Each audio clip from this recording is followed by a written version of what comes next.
like everybody was waiting. It's great. It's great that everybody's still here. Welcome, everybody. And Mr. President, thank you again for joining us this week. I know your schedule's crazy, and it was very meaningful for the World Economic Forum and everyone else that you took the time to be here in your busy schedule. I want to just talk about these gatherings. They're sometimes known for papering over differences with a lot of air kisses, platitudes, jargon. But I don't think anyone could say about that this year. More than at any other World Economic Forum annual meeting I've attended, there's been less effort to pretend. And I think we can all agree that there's more of a willingness for people to listen. Even when your values and your views clash. We're having conversations, even when conversations are uncomfortable. And hopefully through those conversations we have better, deeper, more sincere understandings. So it's about a dialogue, and dialogues doesn't necessarily lead to agreement. But it's the first step towards understanding, and sometimes, importantly, towards movement and resolution. It may be unfashionable to be an optimist about disagreements discussed this week, but the most enduring disagreements appear unresolvable right up until the last moment, and they're resolved. Mr. President, thank you for recognizing that the World Economic Forum is a place where we get to have hard questions that can be debated, and where difficult problems can at least be confronted together. And we're grateful that you added your voice, and a needed voice, to the conversation today and again this evening. Mr. President, thank you again for being here. I think you could see by the audience, they're thrilled. And we look forward to hearing from you.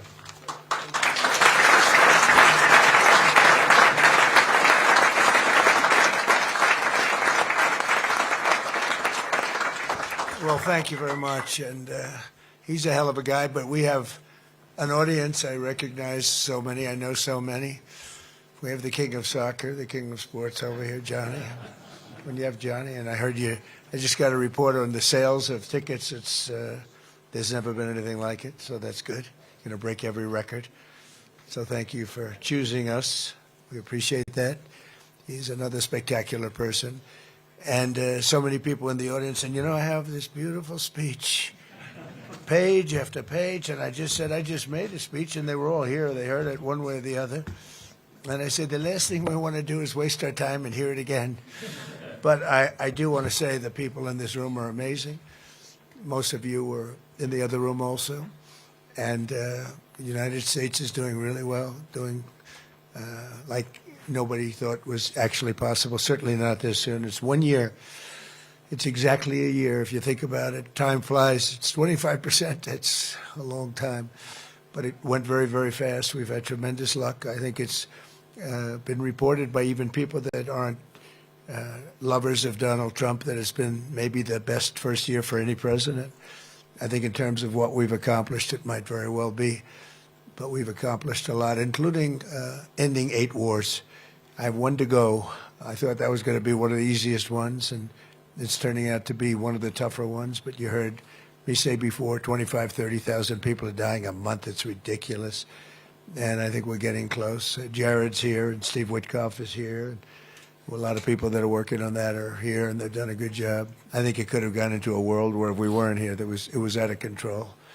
But I think we're going to get it resolved.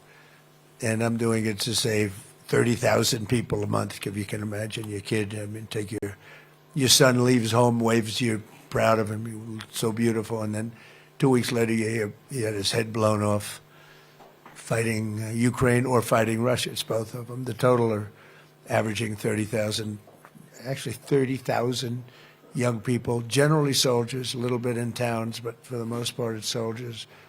Every single month they're dying. So I think we're going to do well there. But we have Scott Bessent, who everyone knows, and Howard Lutnick, and these guys are doing a fantastic job with what we're doing.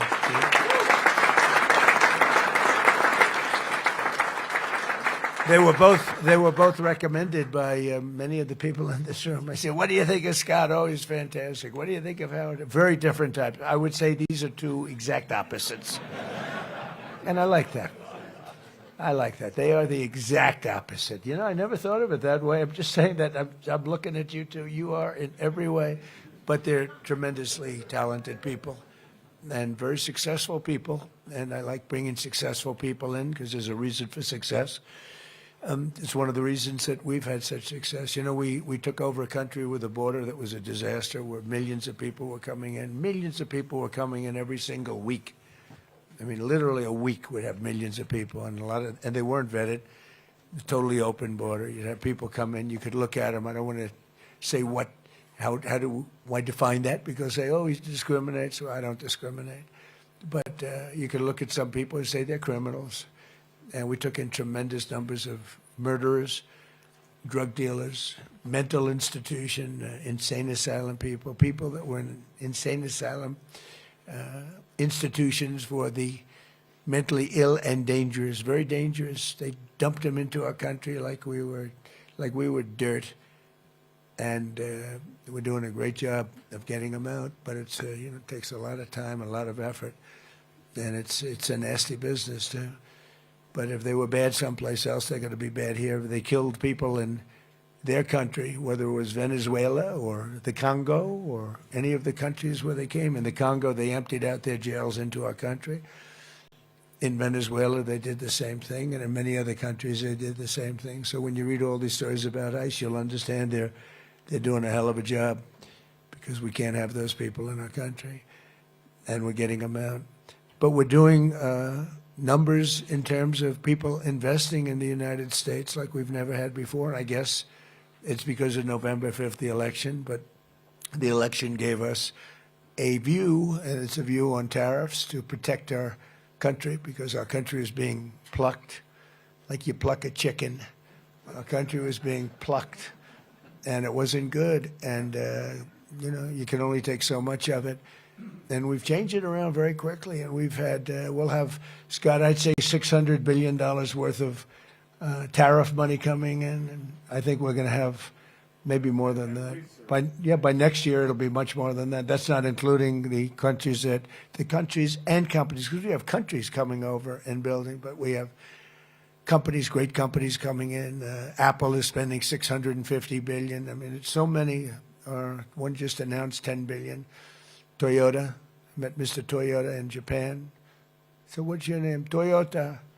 I said, oh, do you own the car company? Yes, 92%.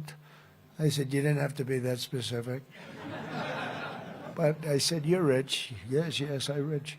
But he just announced he's going to do $10 billion worth of plants. I mean, it's amazing what's going on. Look, it's amazing. We've never had anything like it or close. Nobody else has either. So I think in terms of your investments, you're in great shape. I don't even ask anybody how you're doing now. It's like everybody is making so much money. Oh, look who I see, Tim. Hi, Tim Cook. He's been good for 650. Think of it, $650 billion. Okay, can you imagine? That's what he's going to be investing. More than that. I think it's going to end up being more. He's great. He's great. He's done some job. You have done really some job. And we have so many people in this room that have done a job. I don't know how many have done better than Tim, but some are right up there with you. You better get your ass moving, I'll tell you. But fantastic people.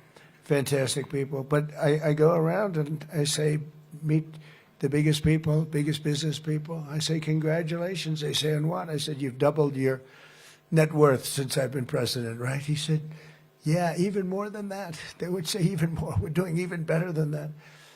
And, we've given you a platform where you can really put your genius to work. We have a lot of brilliant, genius people in this room, and you can put that genius to work. And it's an honor to do it. In a way, I'm jealous. In a way, I'm upset. A couple of people in the room, I can't stand them, and they've become very rich. There's nothing I can do about it. I would screw them if I could, but I can't do it, right, Dina? I can't do it. I would, if I had a chance, or I could just take them and say, you can't do what Apple's doing. But you're not allowed to do that, Newt Gingrich, right? We can't do it. But I would love to do it, really. You know, it's one of those things. But everybody's making a lot of money, and everybody's investing money in the United States, and our jobs are through the roof. And I made a statement the other day, thank goodness for robots, because we're never going to have enough people to run all these places that are being built. And I think robots are actually going to be a very big business. I think it's going to be surprisingly big, but I think we're going to need it. We're going to need it. So we have a country that's becoming very safe. We had the best crime numbers that we've had ever in recorded history. Perhaps they were better 100 years ago, I'm not sure, but the recorded history is 67 years, and in 67 years they had the best numbers, and that's despite having a lot of people in the country that shouldn't be here, that we're getting out. But we've got tough law enforcement, smart law enforcement, and patriotic law enforcement. You know, they've been amazing. One example is Washington, D.C. You couldn't walk down the street in Washington. You get mugged, you get killed.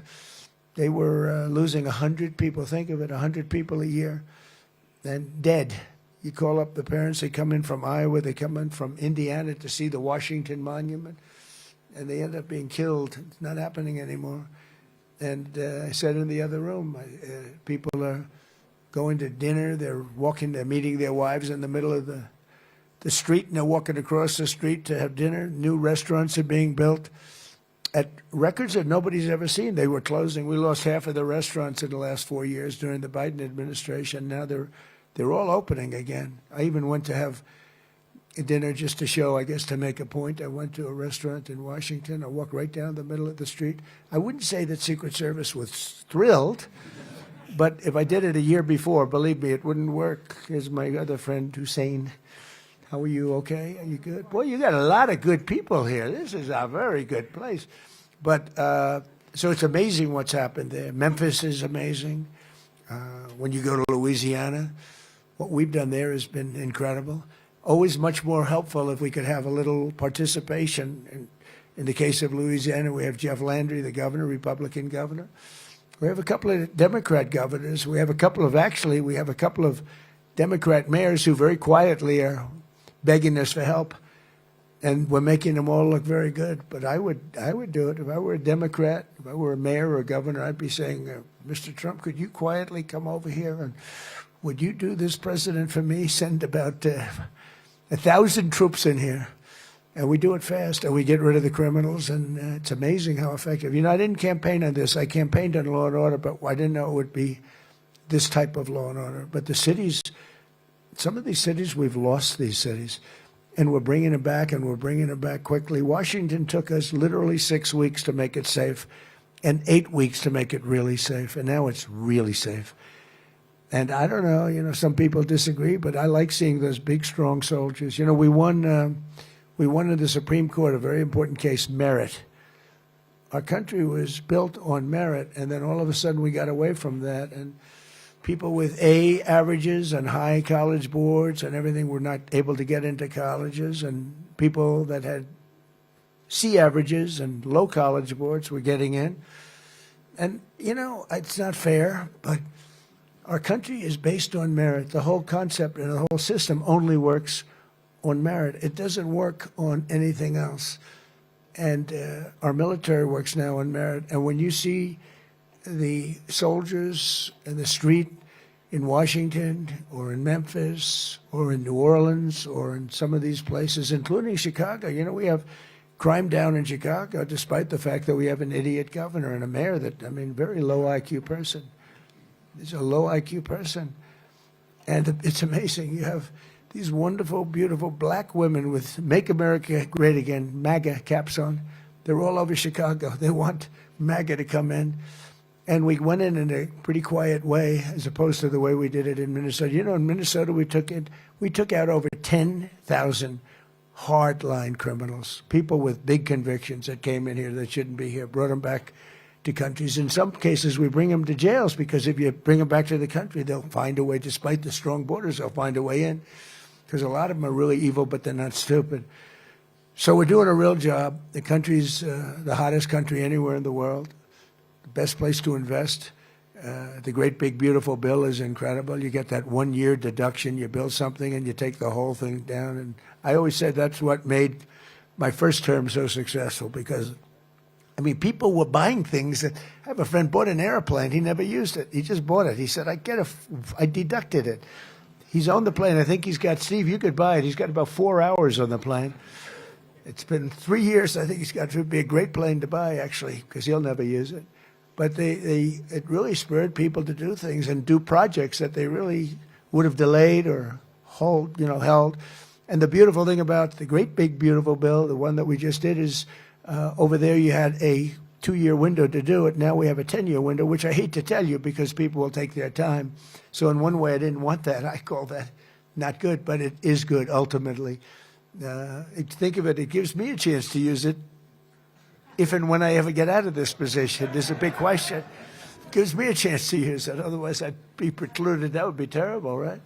But it's 10 years, but you're able to, you build something, you build a factory, you write the whole thing off 1 year. Nobody's ever thought that was possible. It was always 38, sometimes 40, sometimes 41 years. You get a little here, a little there, nothing.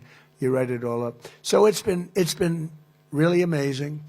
And you are the people that made it happen, really. Largely it's you and a group of others. Not a lot more. I mean, the people here, I guess because of Larry, the people that came to this event, it's really incredible. I wasn't sure how it was going to turn out. We had somebody, as you know, that ran it for many, many years, and I'm not sure what happened there, but I figured, well, that's all right. They had a hell of a run in Davos.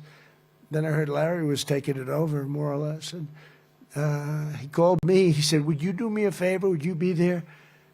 And we've had some great business dealings together, and he's great. He's one of you. He's one of the greats, and it was an honor. We had a good speech. We got great reviews. I can't believe it. We got good reviews in that speech. Usually they say he's a horrible dictator type person. I'm a dictator, but sometimes you need a dictator.